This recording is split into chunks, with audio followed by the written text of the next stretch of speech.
ನಮಸ್ಕಾರ ಎಲ್ಲರಿಗೂ. ಬೆಳಗ್ಗೆ ಎದ್ದ ಕೂಡಲೇ ಮುಂಜಾನೆ ನಾಷ್ಟ ಮಾಡ್ಸಾಕ್ತಿದ್ನಿಲ್ಲ ಖುಷಿಗೆ. ನಾಷ್ಟ ಮಾಡೋತ್ನಾಗಂತೂ ಫೋನ್ ಬೇಕಾ. ಸಾಕು ಸಾಕು ಸಾಕು ಅಕ್ಕ ಇಲ್ಲ, ನಮ್ಮ ಅಕ್ಕ ಇಲ್ಲ. ನೋ ಇಪ್ಪ ಬಡಿಬಾರ್ದು, ಅದರಲ್ಲೇ ಬಡಿಬಾರ್ದು. ತಮ್ಮ ಇವ ಅಣ್ಣ, ಇವ ತಮ್ಮ. ಹಸಿ ಶೇಂಗಾ ಇಲ್ಲೇ ಕುದ್ಸಾಕಿಟ್ಟಿದ್ವಿ. ಕುಕ್ಕರ್ನಾಗ ಇಡ್ಬೇಕಂದ್ರೆ ಲಘು ಆಕಿತ್ತ, ಆದ್ರೆ ಭಾಳ ಇದ್ದಿಲ್ಲ. ಹಾಗಾಗಿ ನಾನು ಇಲ್ಲಿ ಒಲೆ ಮ್ಯಾಗ ಇಟ್ನಿ. ಮತ್ತು ನಾ ಮಾಡೋದ್ನಾಗಂತೂ ನಮ್ಮ ಖುಷಿ ಬಿಡ್ತಾಳೆ, ನಾನು ಮಾಡ್ತೀನಮ್ಮ ಅಂತಂದ. ಅದ್ರಾಗ ಒಲೆ ಮುಂದಂತರೂ ನಾನು ತಿರ್ಗಿಸ್ತೀನಿ ಅಂತಾಳ, ಕೊಡ್ಲಿಕ್ಕಂದ್ರೂ ಅಳ್ತಾಳ. ಹಾಂ, ಏನು ಮಾಡತ್ತಿ ಹೇಳಲ್ಲಿ? ಏನು ಮಾಡತ್ತೀರಿ? ಶೇಂಗಾ ಕಾಳು ಕುದ್ಸಾಕ್ತೀರಿ? ಈಕಿ ಮಾತು ಸ್ವಲ್ಪ ನಿಮಗೆ ಅರ್ಥ ಆಗಂಗಿಲ್ಲ. ಹೌದಿಲ್ಲ, ನನಗೆ ಮಾತ್ರ ಅರ್ಥ ಅಕ್ಕ.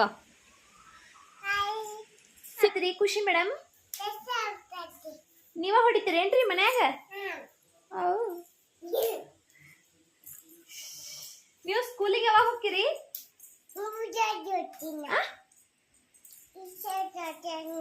ಯಾವಾಗ ಹೋಗ್ತೀರಿ? ಬರೀ ಮನ್ಯಾಗ ಇಲ್ಲೇ ಇರ್ತೀರಿ? ಈ ಕಸ ಹೊಡಿತೀರಿ?